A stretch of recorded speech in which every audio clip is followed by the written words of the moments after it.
এবং তাই আজকের এই বিশেষ দিনে আপনাদের সবাইকে সেই সৃষ্টিকর্তা মুক্তিদাতা প্রভু যীশু খ্রিস্টের মধুর নামে সবাইকে আজকের এই সন্ধ্যায় স্বাগত জানাই। বাইবেলে লেখা রয়েছে যে হঠাৎ বিশাল এক স্বর্গীয় দূত বাহিনী ওই দূতের সঙ্গে সম্মিলিত হয়ে ঈশ্বরের বন্দনা করতে লাগলেন।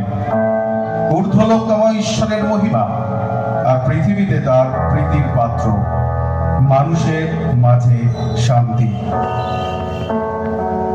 পরম করুণাময় সনাতন জীবন্ত ঈশ্বর, আমরা তোমাকে আজকের এই সন্ধ্যায় ধন্যবাদ দিই।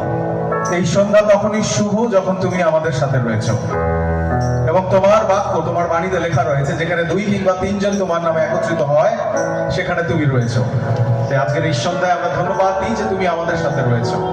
প্রভু যীশু আমাদের পরম মুক্তিদাতা, পরিত্রাতা, তোমাকে ধন্যবাদ দিই যে মানব জাতির উদ্ধারের পথ যখন কোনো মানুষের পক্ষে সম্ভব নয়, তখন তুমি স্বয়ং মনুষ্য রূপ ধারণ করে সেই পরম গৌরব ছেড়ে তুমি গোয়াল ঘরের এক গামলায় নিজের আশ্রয় স্থান করলে, যেন মানুষ তোমাকে জানতে পারে। ঈশ্বর যিনি নিজেকে নত করলেন, মানুষও যেন নিজেকে নম্র করে তোমার কাছে